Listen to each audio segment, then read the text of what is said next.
Hi everyone, Geoff Hall, and we're here for another episode of Where in Westford Is It? And I'm with the president of the Historical Society in Westford.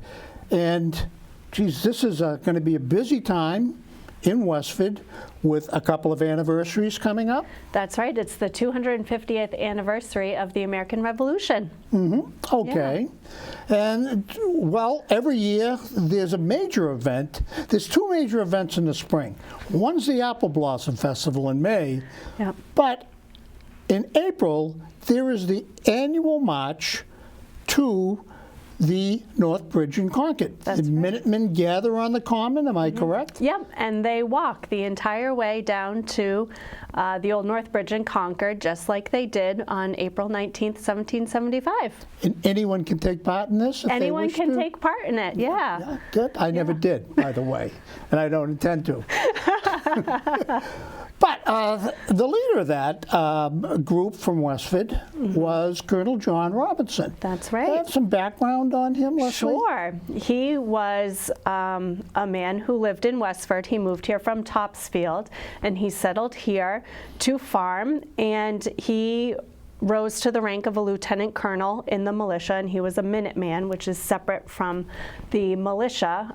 But the alarm came on the morning of April 19th, and he was one of the first men to get down there from Westford, and he got to the Old North Bridge, and he was actually the ranking member who was there that day. So not many people know that, but another man who was there was Major John Buttrick, and it was actually on his land where they were fighting, where they were going to fight, and so John Robinson actually deferred to him, saying, "This is your land, this is your town, I am here to help you." And so I like that part of the story. Yeah. I know if you're at the Concord Bridge and you're standing there, on the right-hand side there's a rock, and Colonel John Robinson is mentioned as an aide to Buttrick. Am I correct? Yeah.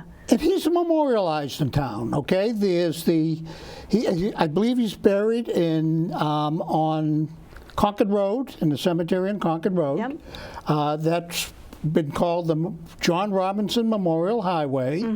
We have the Robinson School. The Robinson School.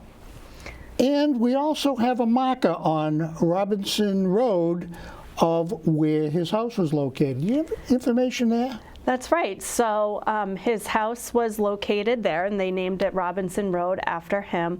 But in 1937, the house actually burned down. Yes. So that's unfortunate, because being with the Historical Society, I've had many people come and ask me in town, are there any historic houses that we can tour or anything? And it would have been so wonderful if we had Colonel John Robinson's house to tour. So what's left of marking his house is actually this stone block. It was actually a horse block from his daughter's house. Okay. But interestingly, in 1875, on the centennial of the Battle of Old North Bridge, some people in town wanted to put up a monument for him, and it was voted down 78 to 51. They did not want to put it up. But about 20 years later, in 1896, that's when the town said, okay, we'll put this rock where the house is so that people can know that this is where he lived. He was a very important man in Westford's history and also American history too. Absolutely. So yeah. So Westford gets a lot of credit. So if you're looking for where in Westford is it, drive down Robinson Road. Take a look, you'll find it. Yeah.